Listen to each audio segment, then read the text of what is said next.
Alright, this is the main board on that Hot Rod Deluxe before I put it back together. New capacitors, new filter capacitors. As you can see, the leads are crimped over for some mechanical support before they're soldered. There's some silicone on the other side. Here's where those new 5-watt Zener diodes and resistors are, and I'm reinforcing the heat-damaged traces. I scraped away some of the coating over the traces, exposing the copper, and the leads of the components are fairly thick, so they're soldered to the remaining traces, and they all reinforce each other. And before I flip this up and put this back in place, here are the new screen grid resistors, 5 watts for the output. This 82K plate resistor in the phase inverter commonly fails on these, so I've replaced the 82K and the 100K with some 1 watts. And they're mounted above the board for better heat dissipation as well, just away from the heat of that socket. I've removed the input jacks. I'm going to put some Switchcraft 12As there. And I've removed the foot switch jack and center return jacks and normaled where they need to be normaled, because that'll let me use that space on the chassis to install a master volume. I'll show that in a little bit. All right, everything put back. You can see the added master volume there. That resistor has been upgraded to a higher power resistor with airflow between it and the board. The F&T filter caps, the silicone holding them in place. New 5-watt components, as I mentioned, mounted above the board for airflow. There's plate resistors in the phase inverter, screen grid resistors on the output, Switchcraft 12As floated in, and I went to plug it in, and I discovered some genius had broken off the ground plug, so it needs a new power cable. This amp's not safe to operate like this, and it'll be noisy.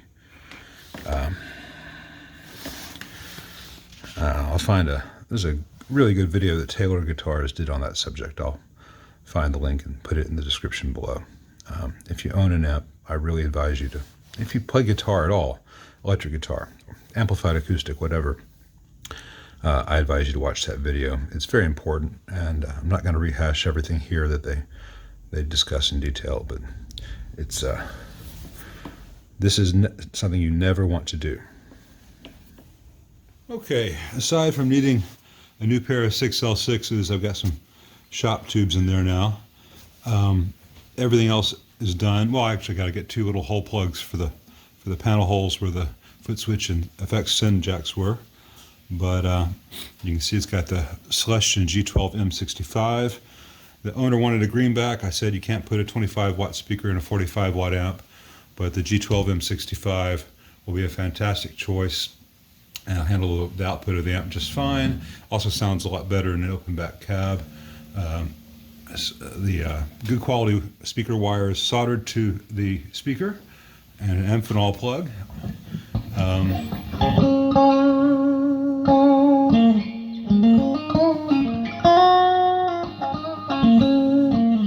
There's some rattles because it's on my bench where many components and stuff are, so a lot of sympathetic stuff. And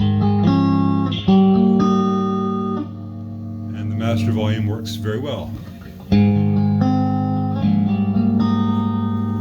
which is a nice thing on these amps because it's really hard to do the proverbial bedroom level on these things in stock form, because it goes from nothing to really loud.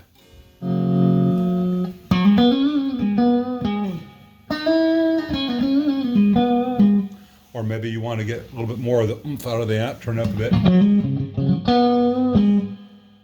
but not get evicted from your apartment.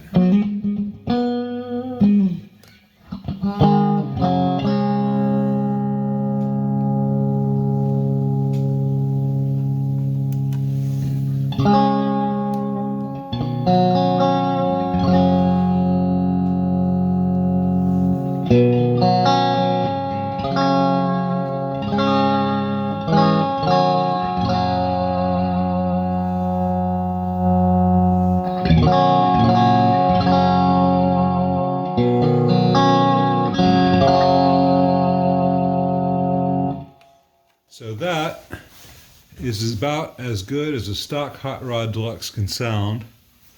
I say stock because the changes I made by and large were just replacing old components with the same values of much higher quality, installing them more intelligently. The only real mod I did to this was replacing the crappy input jacks with switchcrafts and taking out the send, return, and foot switch jacks, which the owner said he never would use, and putting in a master volume. So you're still hearing what Fender designed. I could make it better still, but I think we've pretty much exhausted the owner's budget on this.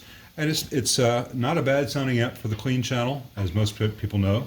Overdrive, not so much. The clean's nice, and it'll last a lot longer this way now that it's not going to be wanting to catch on fire in this area. So.